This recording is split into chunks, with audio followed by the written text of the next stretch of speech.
Los libros prohibidos, evangelios, y textos que quedaron fuera de la Biblia. Imagina descubrir una biblioteca oculta donde descansan manuscritos escritos hace casi 2000 años. Algunos hablan de Jesús. Otros relatan milagros desconocidos y varios aseguran contener enseñanzas secretas transmitidas solo a unos cuantos discípulos. Todos parecen importantes. Todos afirman revelar la verdad. Entonces, surge una pregunta que ha intrigado durante siglos: ¿por qué unos libros forman parte de la Biblia y otros quedaron completamente fuera de ella? Hoy lo descubriremos. Estas escenas muestran un lenguaje simbólico y espectacular que llevó a muchos estudiosos a concluir que el texto fue escrito bastante tiempo después de la muerte del apóstol Pedro, aunque nunca fue aceptado como parte de la Biblia. Constituye una valiosa fuente para comprender cómo algunas comunidades desarrollaron tradiciones cada vez más elaboradas sobre la figura de Jesús y los acontecimientos posteriores a su crucifixión y resurrección. En realidad, la mayoría de esos textos nunca fueron prohibidos en el sentido de ser perseguidos por su contenido. Lo que ocurrió fue un largo proceso de selección.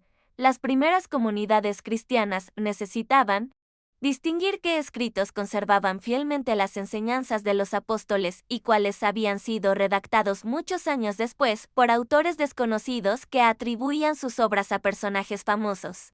Para darles mayor autoridad, para entender este proceso, debemos regresar al siglo I. Jesús nunca escribió un libro, su enseñanza fue transmitida oralmente por quienes caminaron junto a él durante varios años. Los discípulos compartieron sus recuerdos de memoria mientras el cristianismo comenzaba a expandirse por ciudades como Jerusalén, Antioquía, Éfeso, Corinto y Roma. Más tarde surgieron cartas y relatos destinados a fortalecer la fe de aquellas nuevas comunidades cristianas. Con el paso del tiempo, aparecieron los evangelios de Mateo, Marcos, Lucas y Juan. Estos escritos fueron aceptados ampliamente porque las iglesias los relacionaban con los apóstoles o con sus colaboradores directos. Sin embargo, no eran los únicos documentos disponibles. Conforme crecían las comunidades cristianas, también comenzaron a circular otros evangelios, cartas y revelaciones que ofrecían versiones muy distintas sobre la vida y las enseñanzas de Jesús. Los líderes cristianos no decidieron el contenido de la Biblia en una sola reunión ni mediante una votación secreta. Durante generaciones compararon cuidadosamente los manuscritos disponibles. El primer criterio era el origen apostólico. Se preguntaban si el texto realmente había sido escrito por un apóstol o por alguien cercano a ellos, si no existían pruebas suficientes sobre su origen. El documento despertaba serias dudas entre las iglesias. El segundo criterio consistía en comprobar que las enseñanzas coincidieran con la predicación recibida desde el principio. Si un libro presentaba a Jesús de una forma completamente distinta o defendía doctrinas desconocidas para las primeras comunidades, difícilmente podía considerarse inspirado. El tercer criterio era su uso universal. Los textos aceptados eran leídos y reconocidos por iglesias establecidas en diferentes regiones del Imperio Romano. Mientras ese proceso avanzaba, apareció un movimiento conocido como gnosticismo. Sus seguidores mezclaban ideas cristianas con conceptos filosóficos muy diferentes. Creían que la salvación dependía de adquirir un conocimiento secreto reservado para unos pocos iniciados y consideraban que el mundo material era imperfecto. Estas ideas dieron origen a varios evangelios que hoy conocemos como apócrifos o no canónicos, entre ellos uno de los más famosos, el Evangelio de Tomás.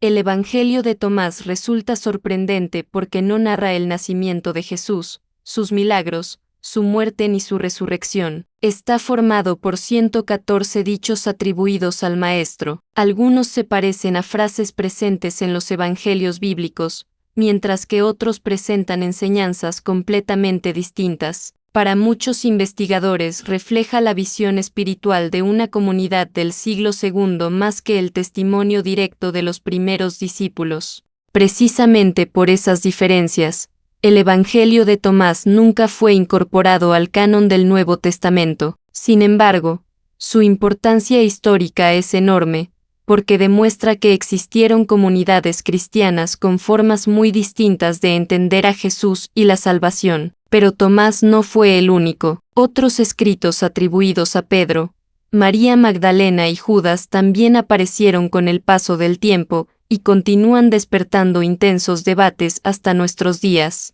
Uno de los textos más conocidos es el Evangelio de Pedro. Durante siglos se creyó perdido, hasta que un manuscrito fue descubierto en Egipto a finales del siglo XIX. Su relato de la resurrección es muy diferente al de los evangelios bíblicos. Describe a dos enormes ángeles descendiendo del cielo y a un Jesús de dimensiones gigantescas saliendo del sepulcro. Incluso una cruz habla con una voz celestial, un detalle que no aparece en ningún otro relato cristiano antiguo. Estas escenas muestran un lenguaje simbólico y espectacular que llevó a muchos estudiosos a concluir que el texto fue escrito bastante tiempo después de la muerte del apóstol Pedro. Aunque nunca fue aceptado como parte de la Biblia, constituye una valiosa fuente para comprender cómo algunas comunidades desarrollaron tradiciones cada vez más elaboradas sobre la figura de Jesús y los acontecimientos posteriores a su crucifixión y resurrección.